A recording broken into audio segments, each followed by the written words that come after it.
नमस्कार, मैं श्रुति सिंह। स्वागत है आप सभी का इनसाइड झांका न्यूज के बुलेटिन में। चलिए जानते हैं खबरों के बारे में। खबरों की शुरुआत करते हैं रांची से। रांची में रेलवे ओवरब्रिज के नीचे हुई सनसनीखेज हत्याकांड का पुलिस ने खुलासा कर दिया है। चुटिया थाना क्षेत्र के चर्चित कांड संख्या 121/25 में शामिल 3 अभियुक्तों को पुलिस ने गिरफ्तार कर लिया है। घटना का कारण मामूली कहासुनी और मारपीट बताया जा रहा है।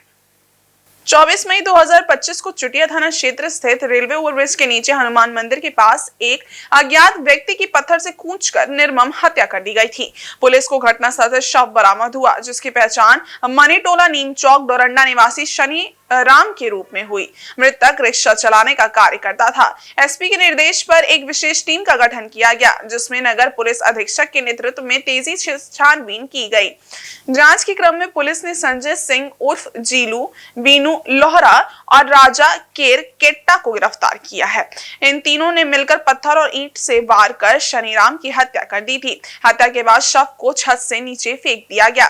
पुलिस की माने तो हत्या की वजह एक दिन पहले हुई कहासुनी थी। मृतक शनिराम ने संजय सिंह के साथ खड़े एक बच्चे का टी-शर्ट छीन लिया था, जिसके बाद दोनों के बीच विवाद हुआ और शनि राम ने संजय सिंह को मारकर घायल कर दिया। इसी बात का बदला लेने के लिए शाम करीब 5:30 बजे तीनों ने मिलकर वारदात को अंजाम दिया। पुलिस ने हत्या में प्रयुक्त पत्थर को भी बरामद कर लिया है। छापेमारी दल में नगर पुलिस उपाधीक्षक श्री कुमार वेंकटेश्वर रमन समेत चुटिया थाना के कई अधिकारी शामिल थे। पुलिस अब पूरे मामले की गहराई से जांच में जुट गई है। दिनांक 24 मई को एक व्यक्ति की हत्या हो गई थी। पहले वो अननोन डेड बॉडी था, बाद में उस व्यक्ति की पहचान हुई जो डोरंडा का शनि राम था। और जब पुलिस ने अनुसंधान किया कि उसकी हत्या क्यों हुई, तो यह पता चला कि एक लड़के का जो है वो टी-शर्ट छीन लिया था मृतक ने। जब उसने छीना तो एक आदमी ने अपोज किया, तुम ऐसा क्यों कर रहे हो। इस बात पर गुस्से में मृतक ने उसे डंडे से पीट दिया। मृतक का पहले आपराधिक इतिहास भी रहा है। तो मृतक से पीटे जाने के बाद आक्रोशवश ये गया और अपने दोस्तों के साथ मिलकर शाम में ये घटना उसने कैरियर कर दिया। इसके अलावा हम लोग पैसे का भी लेन देन का कोई विवाद है क्या, इस बिंदु पर भी अनुसंधान कर रहे हैं लोग। इन लोगों का कहना अभी कन्फ्यूजन नहीं, लोग रैंडमली बता रहे हैं और हम लोग बाकी बिंदुओं पर सत्यापन कर रहे हैं कि पहले से पहचान या पैसे का लेन देन वाली बात तो नहीं है। उस पर हम लोग इन्वेस्टिगेशन कर रहे हैं। मोबाइल चोरी या गुम होने की घटना को हल्के में लेना कितना भारी पड़ सकता है, ये आप इस खबर को देख आसानी से समझ सकते हैं। चुंडापूर्ति नामक बुजुर्ग व्यक्ति ने इस घटना को हल्के में लिया और मोबाइल गुम होने की प्राथमिकी दर्ज नहीं कराई, जिस कारण इस नंबर का दूसरा सिम पोर्ट करा एक्टिवेट कर लिया गया और चुंडापूर्ति को 3,26,000 रुपए का चूना लगा दिया गया। रांची के साइबर थाने में 3,26,278 रुपए की साइबर ठगी का मामला जगन्नाथपुर थाना क्षेत्र के निवासी चुंडापूर्ति के द्वारा दर्ज कराया गया। व्यक्ति द्वारा साइबर थाने को जो जानकारी दी गई उसके अनुसार 5 अप्रैल से 11 अप्रैल 2025 के दौरान उनके खाते से 2 बार में 3,26,278 रुपए की अवैध निकासी हुई, जिसके बाद मामले की जांच साइबर सेल के द्वारा की गई और जांच में ये तथ्य सामने आए कि पीड़ित के पैतृक ग्राम कूची बेड़ा पश्चिम सिंहभूम से जिस ग्राहक सेवा केंद्र से पैसा निकालते थे उसके संचालक प्रशांत खिलार एवं इनके भाई रूपेश खिलार मिलकर वादी के दोनों बैंक के एटीएम कार्ड का फोटो ले लिए एवं बैंक से रजिस्टर्ड मोबाइल नंबर का पोर्ट कार्ड लेकर दूसरे व्यक्ति के नाम से सिम को पोर्ट करा लिया। उसके बाद अपने दुकान के एक मोबाइल फोन में सिम लगाकर वादी का यूपीआई बना लिए और पीड़ित के खाते से 3,26,278 रुपए की अवैध निकासी कर लिए। प्रशांत खिलार के द्वारा वादी के खाता से 2 लाख रुपए अपने भाई रूपेश खिलार के खाता में ट्रांसफर किया गया। वहीं अपराधियों के निशानदेही पर ही ठगी के 2,57,200 रुपए और साइबर फ्रॉड में इस्तेमाल की गई मोबाइल फोन को बरामद किया गया।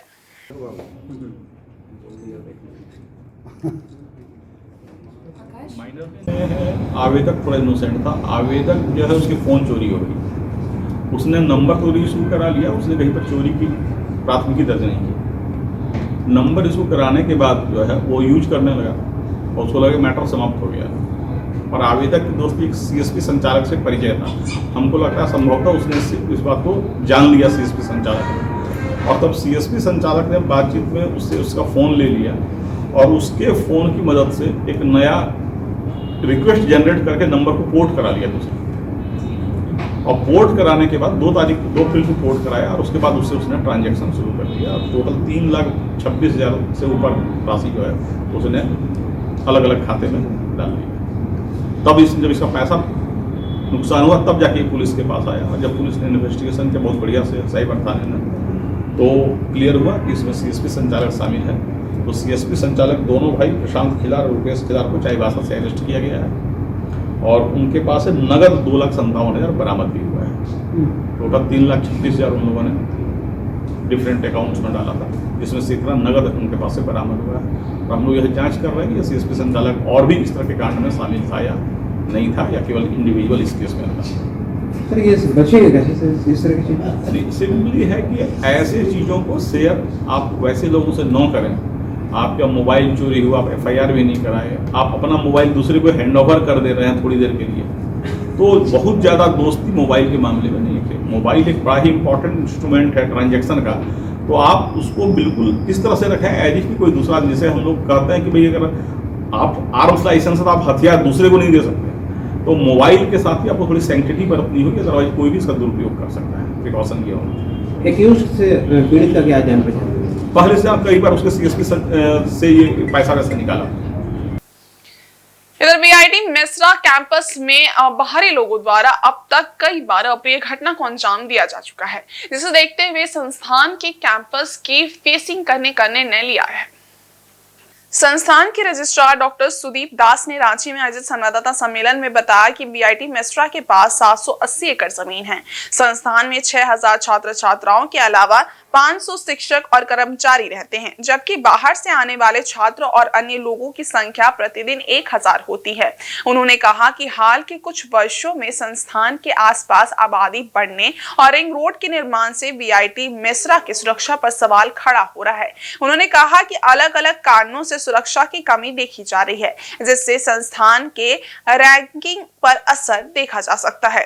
रजिस्ट्रार ने बताया कि जमीन से जुड़े सही दस्तावेज होने के बावजूद ग्रामीणों द्वारा घेराबंदी का विरोध किया जा रहा है। 780 एकर्स 780, और ये अलग अलग जगह पे फैला हुआ है। आपको पता होगा मेसरा जो गांव है वहाँ पे ये हमारा लैंड पूरा स्प्रेड किया हुआ है। जब ये इस्टेब्लिश हुआ था 1955 में, उस वक्त इतना इश्यूज़, इतना प्रॉब्लम्स, इतना सिक्योरिटी कंसर्न्स कभी नहीं था। तो हम लोग शुरुआत से इसको बाउंडिंग नहीं किए थे, क्योंकि ये 780 एकर्स 780, और ये अलग अलग जगह पे फैला हुआ है। आपको पता होगा मेसरा जो गांव है वहाँ पे ये हमारा लैंड पूरा स्प्रेड किया हुआ है। जब ये इस्टेब्लिश हुआ था 1955 में, उस वक्त इतना इश्यूज़, इतना प्रॉब्लम्स, इतना सिक्योरिटी कंसर्न्स कभी नहीं था। तो हम लोग शुरुआत से इसको बाउंडिंग नहीं किए थे, क्योंकि ये जंगल झाड़ी इसके अंदर था। यहाँ पे लोग आने से जो घबराते थे पहले, क्योंकि पूरा जंगल ही एरिया है। तो हम लोग वाइल्ड लाइफ को सिक्योर करते हुए ऐसे भी सोचें कि चलो अपना इंस्टीट्यूट जंगल के अंदर रहेगा और सिक्योर्ड ही रहेगा, कोई बाहर से कोई आने वाला नहीं है, क्योंकि it is surrounded by 2 rivers, Jumar and Subarnarekha. तो एक तो सिक्योरिटी वहीं पे हो गया हमारा। यहाँ पे अभी वो धीरे धीरे बच्चे जो आ रहे हैं वो अभी बढ़ रहे हैं। अभी फिलहाल हमारे पास अराउंड 6,000 बच्चे अपने कैंपस पे रहते हैं। अराउंड 400 से 500 स्टाफ हमारे वहाँ पे स्टाफ क्वार्टर्स में रहते हैं, प्लस 1,000 के करीब बाहर से आते हैं, रांची से आते हैं, आस पड़ोस के गांव से आते हैं। और ये जो स्टाफ की बात हमने की है, इसमें से 80% स्टाफ जो है वो आसपास के गांव से है, 5 जो गांव हैं वहीं से हैं। तो ये जो लाइवलीहुड है इनका, ये सारा डिपेंड करता है हमारे इंस्टीट्यूट के ऊपर। अब अगर हम तो हर वक्त चाहेंगे कि हमारा इंस्टीट्यूट अपना रैंकिंग को इम्प्रूव करे। इम्प्रूव करने के लिए हमको क्या चाहिए? हमको एक्सपैंड करना होगा, हमको रिसर्च हमको इंक्रीज करना होगा, हमको अपना फैकल्टी का जो स्ट्रेंथ है उसको बढ़ाना होगा, स्टूडेंट का स्ट्रेंथ बढ़ाना होगा। तो इसको अगर करेंगे, ये झारखंड को ही कंट्रीब्यूट करेगा। अगर झारखंड में 2 ही इंस्टीट्यूट है और अगर इस रैंकिंग में हम अगर और आगे आते हैं तो झारखंड का ही नाम आगे आएगा। तो इसके लिए हमारा निरंतर ये प्रयास है कि हम रिसर्च में अपना अवदान दें, रिसर्च में हमारा जो कंट्रीब्यूशन है वो दें। आपको ये भी पता होगा हमारे यहाँ पे एक डिपार्टमेंट है जिसका नाम है स्पेस इंजीनियरिंग एंड रॉकेटरी, जो कि एस्टैब्लिश हुआ था 1964 में। और आपको ये भी पता होगा इसरो जब एस्टैब्लिश हुआ था वो 1968 में हुआ था। तो एक सोच जो है, एक जो विजन था हमारे बिरला जी का, वो है स्पेस एंड रॉकेटरी के ऊपर। और उसमें जो रिसर्च होता है उसको तो आपको पता होगा, रॉकेट टेस्टिंग वगैरह, रॉकेट फायरिंग वगैरह होता है जो कि बहुत यूनिक है। इवन कुछ IITs में भी ये नहीं है। तो इसको हमको करने के लिए हमको तो सिक्योर करना होगा अपना, हमको सेफ्टी को ध्यान में रखना होगा। तो ये सब करने के लिए हमको सबसे ज़्यादा जो ज़रूरी है वो है अपना बाउंड्री। अगर बाउंड्री अगर नहीं हुआ तो इस टाइप के जो रिसर्च है उसमें बाधा आएगी।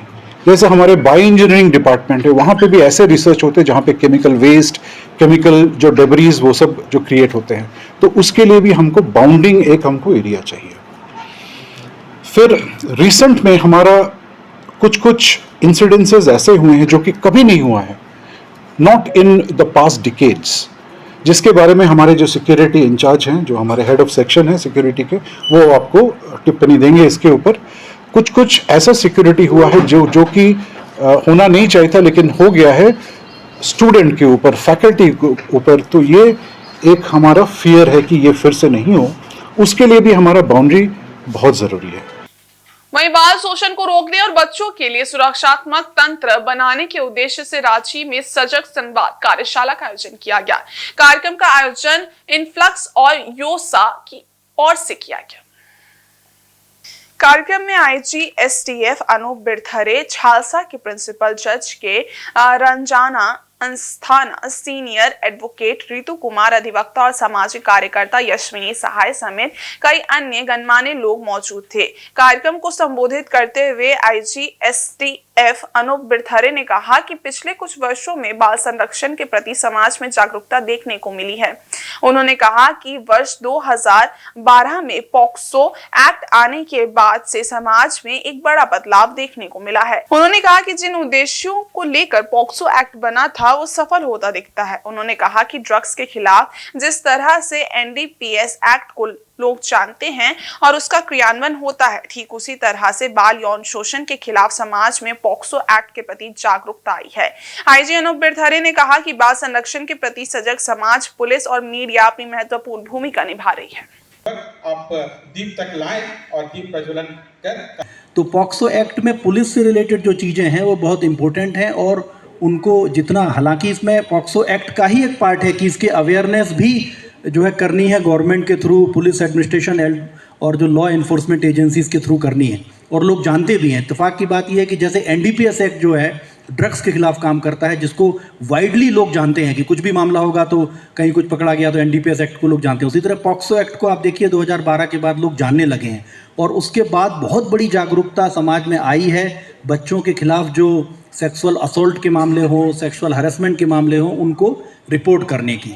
तो इसमें 3-4 मुख्य बिंदु हैं, चूँकि ये बहुत अच्छा बड़ा टॉपिक है, बहुत सारे हमारे अतिथि वक्ता गण हैं, लेकिन इसमें पुलिस से रिलेटेड जो 4-5 इंपॉर्टेंट पहलू हैं जो मुझे लगता है कि आम नागरिकों को भी अगर जाने तो उनको फ़ायदा होगा, उस पर ही मैं चर्चा करना चाहूँगा। पहला तो ये कि आखिर एक स्पेशल एक्ट की ज़रूरत क्यों पड़ी। जैसे किसी बच्चे का अगर हरेसमेंट है या उनके साथ में सेक्सुअल असॉल्ट किया जाता है तो उसके लिए आईपीसी में भी सेक्शन हुआ करते थे। बट ये देखा गया during a long course of time India में कि 18 साल से कम उम्र के बच्चों को जो सेक्सुअल हरेसमेंट है उसको रोकने में जो हमारा नॉर्मल लॉ था आईपीसी सीआरपीसी, वो सक्षम नहीं हो पा रहा था। बड़े पैमाने पर चाइल्ड अब्यूज़ के केस आते थे। जैसा रितु कुमार मैम ने बताया कि हर घर में, हर नेबरहुड में ये समस्या थी कि लड़कियों के साथ, बच्चों के साथ, लड़कों के साथ हर तरह के इस तरह के अब्यूज़ होते थे और बड़े करीबी रिश्तेदारों के द्वारा, जो लोग घर के मेंबर्स हैं, जिनको गार्जियन के रूप में माना गया है, उन्हीं के द्वारा सेक्सुअल अब्यूज़ होता है। बड़ी अजीब सी एक बात है कि इसमें जो स्टडी बताती है कि 70% से ज़्यादा से मामले ऐसे लोग करते हैं एक्यूज जो घर के ही लोग हैं, घर के रिलेटिव हो सकते हैं, मेंबर हो सकते हैं, एक्वेंटेंस हो सकते हैं, उस तरह के। तो नॉर्मल कानून जब नहीं रोक पा रहा तो एक स्पेशल कानून बनाया गया और इसके बाद इसमें कुछ ऐसे प्रावधान रखे गए जिससे वास्तव में बहुत मदद मिली इस एब्यूज़ को रोकने में। पहला तो ये जेंडर न्यूट्रल कानून है। इसमें पहली बार ऐसा आया कि बच्चा मतलब 18 साल से कम उम्र के किसी भी बच्चे का सेक्सुअल हरेसमेंट हो, चाहे वो गर्ल हो या बॉय हो, दोनों के ऊपर ही ये लागू होता है। क्योंकि जो सेक्सुअल एब्यूज़ की जो घटनाएं होती हैं वो केवल गर्ल चाइल्ड के अलावा जो बॉय जो चाइल्ड है उनके साथ भी हमेशा, मेल चाइल्ड के साथ में भी हमेशा होती रही हैं। तो जेंडर न्यूट्रल कानून है ये 18 साल से उम्र के कम बच्चे के ऊपर में। दूसरा बहुत स्ट्रिंजेंट कानून है, इसमें बहुत स्ट्रिंजेंट लॉ है। इसमें जो सज़ा है वो बहुत ही सख्त है हर मामले में, चाहे वो बच्चों के सेक्सुअल हरेसमेंट का हो, असॉल्ट का हो, उन सब में देखेंगे आपको सज़ा का प्रावधान बहुत ऊपर है। मिनिमम सज़ा भी कई मामलों में 10 साल है, जिसमें कानून में डिसाइड कर दिया गया है कि न्यूनतम सज़ा किसी मामले में 6 साल, किसी में 10 साल और मैक्सिमम तो कैपिटल पनिशमेंट भी है और लाइफ इम्प्रिजनमेंट भी है। तो इस मामले में ये एक अनूठा कानून है जिसमें सज़ा काफ़ी दी गई है, जिससे कि एक्यूज डरें और एक मैसेज समाज में जाए कि इस तरह की जो है चीज़ों को नहीं किया जाना है। तीसरा महत्वपूर्ण इसमें चीज़ है कि बहुत सारे इसमें जो प्रोसीजर्स लेड आउट किए गए हैं, जो पुलिस को फॉलो करना है, जो आम लोगों को फॉलो करना है और जुडिशरी को जो फॉलो करना है। तो पुलिस के दृष्टिकोण से हम लोग अगर देखेंगे तो इसमें बहुत इम्पोर्टेंट है कि पहला कि हर जो है थाने में हर जगहों पर SJPU का गठन किया गया, स्पेशल जुवेनाइल पुलिस यूनिट। वो बेसिकली JJ एक्ट के तहत गठित की गई थी, लेकिन पॉक्सो एक्ट में उसकी जिम्मेदारी तय की गई कि स्पेशल जुवेनाइल पुलिस यूनिट ही इन केसेस को हेल्ड जो है बेसिकली हैंडल करेगी। अगर किसी भी बच्चे के सेक्सुअल हरेसमेंट का मामला आता है 18 साल से कम उम्र में, तो जो हर थाने में एक SJPU की यूनिट है जिसमें चाइल्ड वेलफेयर पुलिस ऑफिसर जो होता है बेसिकली, उसको वो केस को हैंडल करना है और सब इंस्पेक्टर से नीचे नहीं, सब इंस्पेक्टर रैंक के पुलिस ऑफिसर और प्रिफरेबली वुमेन पुलिस ऑफिसर। तो अगर इस तरह का केस जब भी दर्ज होता है, सेक्सुअल हरेसमेंट की कोई शिकायत आती है, तो महिला पुलिस पदाधिकारी उस केस को दर्ज करेंगी FIR, और उसकी इन्वेस्टिगेटिंग ऑफिसर भी प्रिफरेबली महिला सब इंस्पेक्टर होनी चाहिए। ये एक तो कानून में आया। दूसरा उसमें आया कि चाइल्ड के साथ में पुलिस को जब भी डील करना है पॉक्सो के मामले में, तो विदाउट यूनिफॉर्म डील करना है, मतलब सिवीज में, जिससे कि बच्चे को जो है किसी प्रकार का मेंटल स्टिग्मा ना हो, किसी तरह का एक भय ना हो। तो ये एक बहुत इंपॉर्टेंट आया और इसका अनुपालन होने भी लगा। इतनी अवेयरनेस, लगातार ट्रेनिंग्स और सालों साल में इस केस में इतनी जागरूकता आई कि वास्तव में इस तरह के मामलों में पुलिस हमेशा सिवीज में जाती है, सिविल में, सिविल कपड़ों में जाकर के तब बच्चे का बयान दर्ज करना और अन्य कार्रवाई होती है। तीसरा, सरायकेला जिला शिक्षा विभाग की ओर से सरायकेला नगर स्थित टाउन हॉल में कस्तूरबा गांधी बालिका विद्यालय की +2 छात्राओं के लिए एक करियर काउंसलिंग कार्यक्रम का आयोजन किया गया। इस कार्यक्रम में करीब 500 छात्राएं और उनके अभिभावक भी उपस्थित रहे। कार्यक्रम का उद्घाटन मुख्य अतिथि उपायुक्त नीतीश कुमार सिंह ने दीप प्रज्वलित कर किया। इस अवसर पर उप विकास आयुक्त आशीष कुमार अग्रवाल, जिला शिक्षक अधीक्षक कैलाश मिश्रा सहित विद्यालय की छात्राएं मंच पर मौजूद रहे। सभा को संबोधित करते हुए उपायुक्त नीतीश कुमार सिंह ने कहा कि छात्राओं को अभी से ही अपने करियर की दिशा तय करनी चाहिए। उन्होंने कहा कि चाहे सिविल सेवाएं हो, तकनीकी क्षेत्र हो या डिफेंस सेक्टर, हर क्षेत्र में आगे बढ़ने के लिए समर्पण और मेहनत की आवश्यकता होती है। यदि छात्राएं समय रहते अपनी रुचि और लक्ष्य तय कर ले तो आने वाले समय में वे हर चुनौती का सामना कर सकेंगी। डिसाइड नहीं कर पाएंगे। आप जितनी सुख सुविधाएं आपस में एंजॉय कर रहे हैं, ये किसी न किसी साइंटिस्ट की देन है। ठीक है। Good morning sir and ma'am, मैं KG2B गम्हरिया से हूँ और मैं लॉयर बनना चाहती हूँ। और मैं आर्मी बनना चाहती हूँ। Good morning sir and ma'am, मैं KG2B गम्हरिया से हूँ और मैं लॉयर बनना चाहती हूँ। पुलिस में आते हैं, होता है।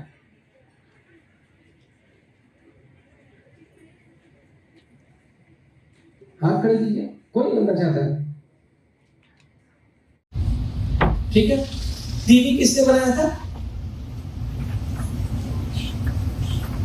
कोई बात नहीं, ठीक, हम लोग इसमें लेंगे। तो आपको जब पता नहीं है कि आप क्या करें, कि कौन क्या करेगा, तो आप ये डिसाइड ही नहीं कर पाएंगे। आप जितनी सुख सुविधाएं आपस में एंजॉय कर रहे हैं, ये किसी न किसी साइंटिस्ट की देन है। ठीक है। इधर जमशेदपुर क्षत्रिय महिला इकाई की ओर से लगातार 11वें वर्ष भी प्रतिभा सम्मान समारोह का आयोजन किया गया। ये आयोजन बिस्टुपुर स्थित माइकल जॉन ऑडिटोरियम में आयोजित किया गया। कार्यक्रम में मुख्य अतिथि के तौर पर जमशेदपुर पश्चिम के विधायक सरयू राय सहित कई गणमान्य लोग उपस्थित रहे। इस कार्यक्रम में परीक्षाओं में प्रथम, द्वितीय और तीसरे स्थान पर आने वाले छात्र छात्राओं को पुरस्कार देकर सम्मानित किया गया। इस सम्मान समारोह में छात्र छात्राओं में भी खुशी की लहर देखने को मिली। संस्थान के अध्यक्ष ने बताया कि 2016 से क्षत्रिय महिला इकाई की ओर से ये सम्मान समारोह का आयोजन किया जाने लगा है, जहाँ हर वर्ष अच्छे नंबरों से पास होने वाले छात्र छात्राओं को सम्मानित किया जाता है। उसी क्रम में इस वर्ष के भी अच्छे नंबरों से पास करने वाले छात्र छात्राओं को सम्मान देने का काम महिला इकाई की ओर से किया गया है। इस सम्मान से छात्र छात्राओं में भी एक उत्साह देखने को मिलता है। साथ ही महिला इकाई ने सभी बच्चों का उज्जवल भविष्य की कामना की।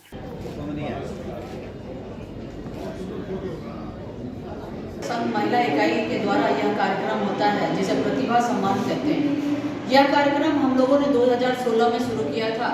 ये 11वां साल है और दिन प्रतिदिन बच्चों की संख्याएं बढ़ते जा रही हैं। इसमें हम लोगों ने क्राइटेरिया बनाया है कि 90% से अब बच्चों को जो 10 और 12 में लाते हैं सीबीएसई और आईसीएसई में, बट जैक बोर्ड में जो 85 से ऊपर लाते हैं उनको सम्मानित करते हैं। इसके अलावा हम लोग गौरव सम्मान से सम्मानित करते हैं। क्षत्रिय गौरव सम्मान उनको दिया जाता है जो भारत के सर्वश्रेष्ठ परीक्षाओं में उत्तीर्ण होते हैं, जैसा कि NIT, IIT, NEET, CLAT, IIM, UPSC, NDA, इस तरह की परीक्षाएं। इनके अलावा जो बच्चे स्टेट में खेल जगत में अपना परचम लहराए हैं या योगा में या ड्राइंग में या सिंगिंग में, तो इस प्रतिभा को भी हम लोग गौरव सम्मान से नवाजते हैं। उसके बाद हम लोग हर वर्ष श्रेष्ठ गौरव सम्मान से नवाजते हैं। इस वर्ष हमने UPSC की इशिका सिंह को, जो 236वां रैंक लाई है इंडिया में, उनको श्रेष्ठ गौरव सम्मान से नवाजा है। सभी मिलाकर लगभग 100 से भी ऊपर बच्चों को आज सम्मानित किया गया है अलग अलग तरह से। इस बार हमने एक नया जो चीज़ इसमें इंक्लूड किया है वो है प्रतिभा प्रदर्शन, यानी स्टेज पे आके बच्चों ने अपना अपना राजाओं के प्रति, राजाओं का जो उनके विचार मन में आया उसे प्रस्तुत किया ऑडियंस के सामने। मुख्य अतिथि के रूप में कौन आया? मुख्य अतिथि के रूप में पूर्व केंद्रीय और सांसद श्री मानवेंद्र जी आए, जो कि महासभा के राष्ट्रीय अध्यक्ष भी हैं, और विशिष्ट अतिथि के रूप में हमारे आदरणीय अभिभावक सरयू राय जी उपस्थित रहे। साथ में संघ के अध्यक्ष, सारे संघ के संरक्षक, महिला इकाई की अध्यक्ष, सभी लोग उपस्थित रहे और हम लोगों को बच्चों को आशीर्वाद देने के बाद साथ में मिलकर आज भोजन भी करेंगे। और इस बुलेटिन में बस इतना ही। ब्रेक के उस पार कुछ और खास खबरें, तब तक के लिए देखते रहिए इनसाइड झारखंड न्यूज़। धन्यवाद।